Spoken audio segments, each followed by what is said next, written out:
Hey, so we are finally getting out the house and the weather is perfect, so let's get into it and I'll let y'all know when we get to the skywalk.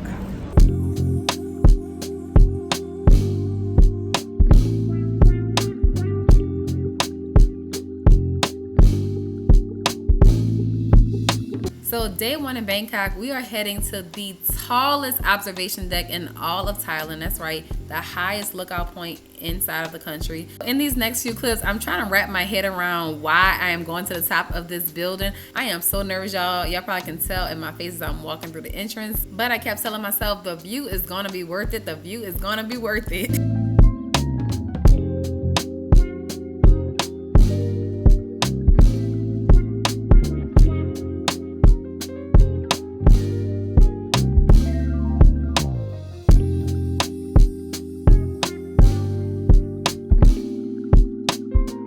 So as you're walking towards the elevators to take you to the lookout point, you're greeted by some history about Bangkok, but also this layout of the entire city, which was really beautiful. It also shows where the skywalk is located in the context of the city.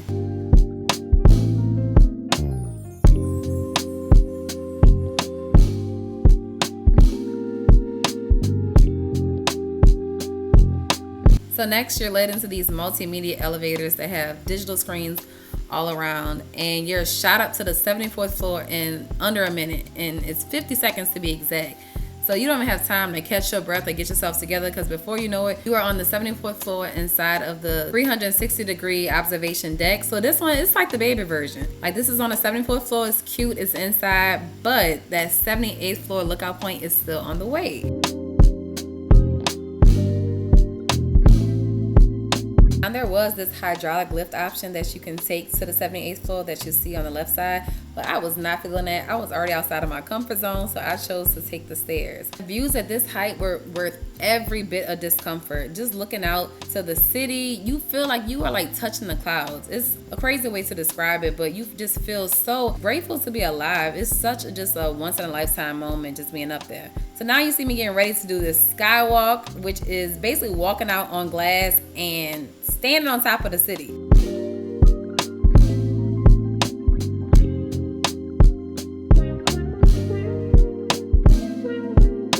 So as I'm getting ready to go out, I'm having so many second thoughts, like why am I going out on this glass? Can it hold me? What's about to happen? So I had to do some pep talks to myself, send a lot of prayers up above, because this was not how I wanted to go out. It was not my time. So this is what you see, just me in my head, really trying to just build up the courage to get out there and do this skywalk. I definitely wasn't going to leave not doing it, but it took some time for me to actually scoot on out there.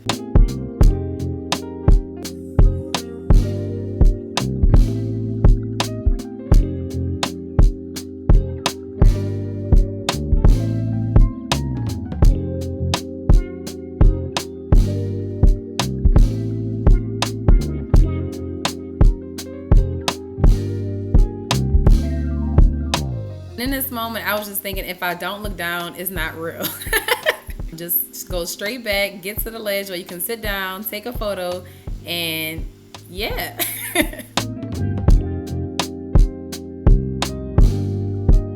And the strategy, it was working for a while. I had a few people coming up behind me just passing by, which kind of was throwing me off a little bit. That's why you can see I keep like reaching my hand back just to see how far I have left to go and make sure nobody's around. But this was one of my most trying things I've done while traveling, because again, I am not the hugest fan of heights, and then also to be on a piece of glass overhanging from the building, child.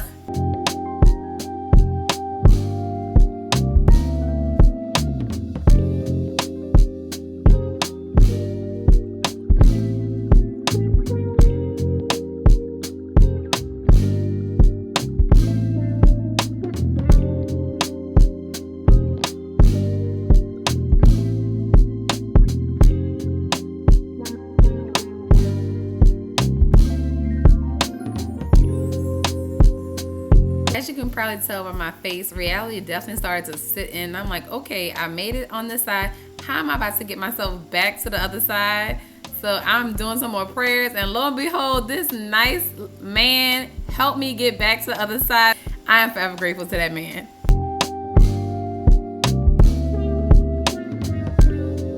When you keep walking up past the skywalk, there's another part that is called the 360-degree observation deck, the outside version. So this is the highest point of the building for you to look out across the city. And the views from this vantage point were breathtaking. Like, this video doesn't even do it justice. This is just a great activity to do if you're just landing in Bangkok and want to get full views of the city and just take it all in. Do keep in mind this area is uncovered, so it gets extremely hot up there. So just make sure that you have on the appropriate clothing and things to protect your skin depending on what time of year that you visit.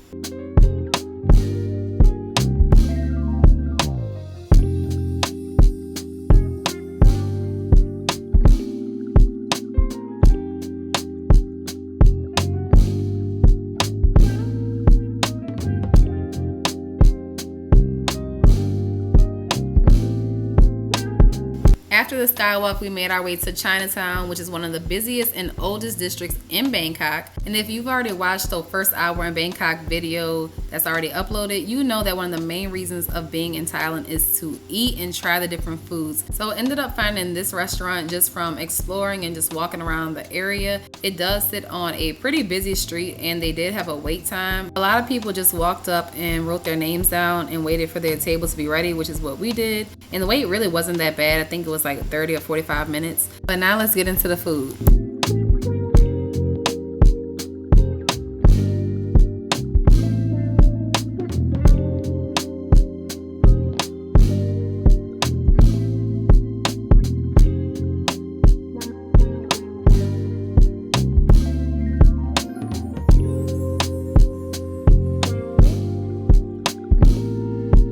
So we ordered a few different dishes, as you saw. These were some of the top dishes that the waiter recommended to us, and every single dish was amazing, from the flavors to the spices. You didn't need to add anything to these dishes. They were good by themselves.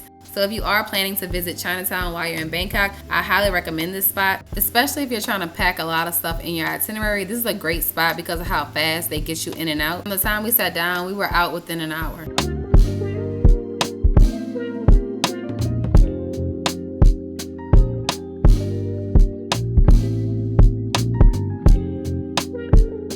Next, we hopped in a tuk-tuk, which is a 3-wheel motorized vehicle with an open carriage, which is something you have to do when you're in Bangkok. It was a great way to just see the city in a very fast-paced way, but also view the city at night.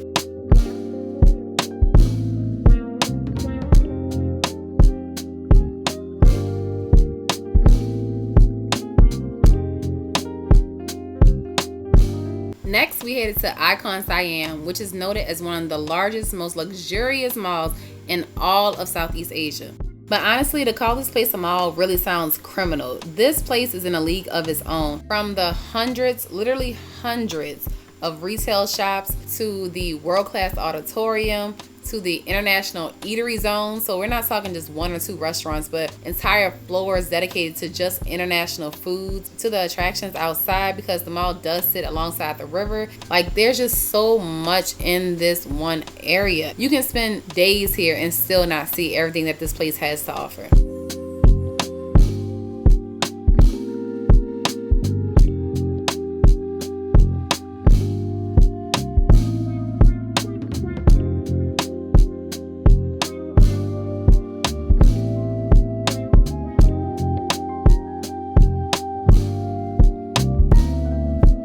And of course, one of the things that piqued my interest was the unique cultural experiences inside of this mall, with an area called Souk Siam. Within this area, it's inspired by a floating market design, but it is also noted to have food, art, and cultural representation from all the different regions in Thailand.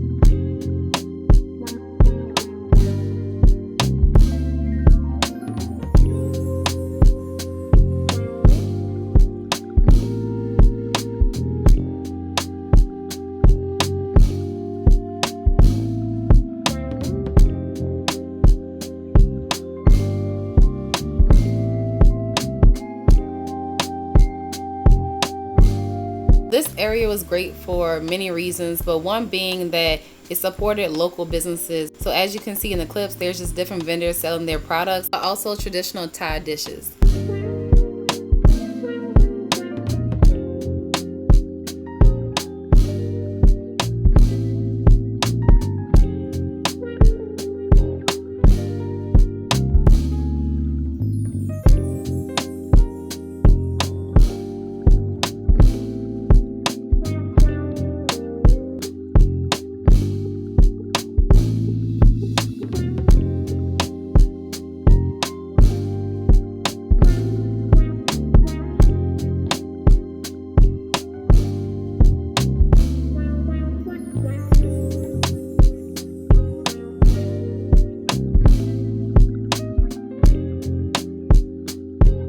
And if the mall can't get any better, there was also an area where you can get a traditional Thai massage, the best way to end a very busy day in Bangkok.